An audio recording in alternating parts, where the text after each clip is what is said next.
Negara rugi 6,9 triliun rupiah akibat korupsi yang dilakukan Krakatau Steel di masa pemerintahan SBY.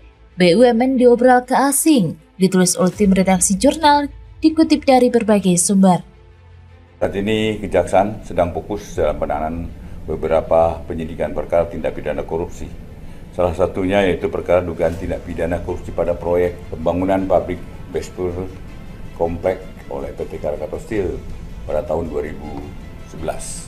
Kasus posisi perkara ini pada tahun 2007 TKS menyetujui pengadaan pembangunan pabrik Bespur Komplek dengan kontraktor pemenang adalah MCC Cherry Consortium dan PT Krakatau Engineering. Krakatau Engineering ini adalah anak perusahaan dari PT Krakatau. Krakatau Steel, salah satu BUMN kita, malah diperkirakan akan bangkrut karena hutang yang terlalu besar. Hutang Krakatau Steel dimulai sejak 2011, zaman presidennya masih SBY, ketika mereka berniat untuk berinvestasi di bidang peleburan baja. Salah kelola, ambisi yang terlalu besar, sampai korup gila-gilaan pada masa lalu membuat investasi itu tidak berjalan dan malah meninggalkan masalah yang besar. Pada akhirnya saya ingin mengucapkan selamat kepada Pak SBY karena 10 tahun Anda berkuasa sudah bisa menghasilkan sebuah partai Demokrat yang luar biasa, yang sampai sekarang bisa membuat sistem korupsi legal dan aman dari KPK. Kejaksaan Agung atau Kejagung telah mengusut dugaan kasus korupsi pada proyek pembangunan pabrik Blast Furnace Complex atau BFC oleh PT Krakatau Steel pada tahun 2011 silam. Kasus korupsi tersebut menyebabkan negara rugi hingga 6,9 triliun rupiah. Hal itu disampaikan oleh Jaksa Agung ST Burhanuddin. Diduga kerugian keuangan negara yang timbul sebesar 6,9 triliun rupiah sesuai dengan pembiayaan yang dikeluarkan oleh konsorsium Himbara, ujar Burhanuddin dalam rilis video pers konferensinya di Jakarta pada hari Senin 18 Juli 2022 yang dilansir dari suara.com. Kasus dugaan korupsi ini berawal ketika perusahaan industri baja yang pertama di Indonesia, Krakatau Steel, melaksanakan proyek pembangunan pabrik tersebut pada tahun 2011 hingga tahun 2019. Pabrik tersebut nantinya akan memproduksi besi cair memanfaatkan bahan bakar batu bara. Menurut berita yang dilansir dari Berita 1, Direksi PT Krakatau Steel pada tahun 2007 menyetujui pembangunan pabrik BFC dengan bahan bakar batu bara berkapasitas 1,2 juta ton per tahun. Awalnya, nilai kontrak pembangunan pabrik yang dilaksanakan dengan sistem terima jadi tersebut sekitar 4,7 triliun rupiah. Namun, akhirnya terungkap bahwa angka tersebut membengkak menjadi 6,9 triliun rupiah. Dari dugaan kasus tersebut, Kejagung telah menetapkan 5 orang tersangka. Tim penyidik telah menemukan alat bukti yang cukup dan menetapkan 5 orang tersangka, ujar Jaksa Agung ST Burhanuddin dalam rilis video pers konferensinya di Jakarta pada Senin 18 Juli 2022 yang dilansir dari media Indonesia.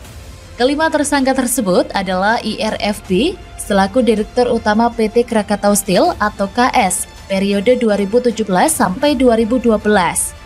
ASS selaku Deputi Direktur Proyek Strategis PT KS periode tahun 2010 sampai 2012.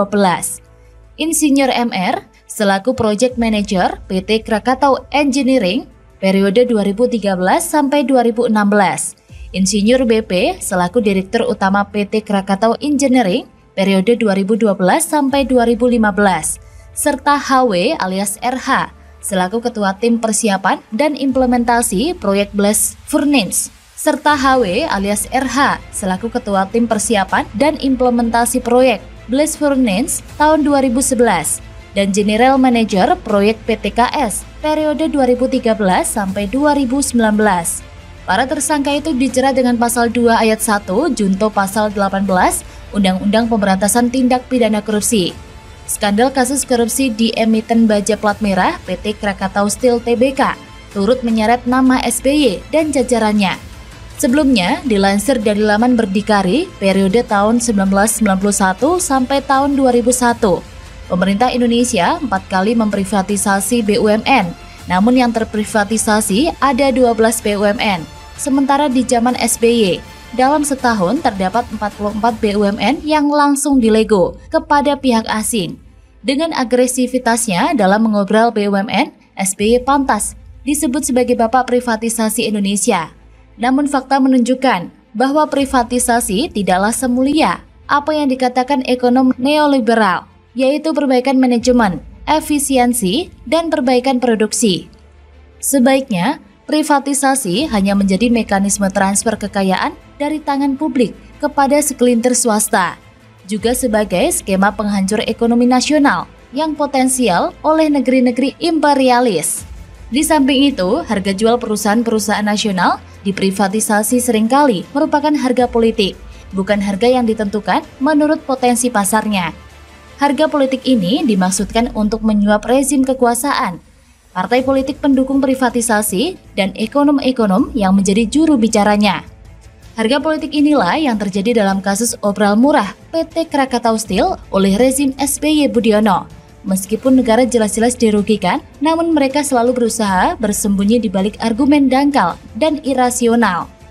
Jangan berharap cerita sukses terkait privatisasi, pengalaman privatisasi di berbagai belahan dunia justru menceritakan kenyataan pahit, seperti PHK massal, penurunan upah, kenaikan harga kebutuhan masyarakat secara drastis, pembengkakan utang luar negeri, terbengkalainya infrastruktur dan layanan publik, dan lain sebagainya.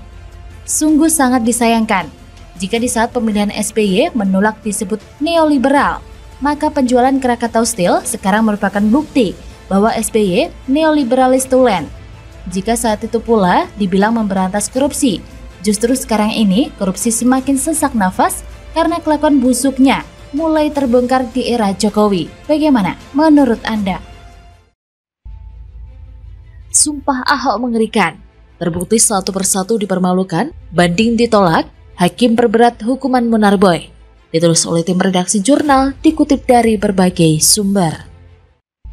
Pegiat media sosial John Sitorus turut mengungkit sumpah mantan Gubernur DKI Jakarta Basuki Cahayapurnama alias Ahok dalam akun media sosialnya.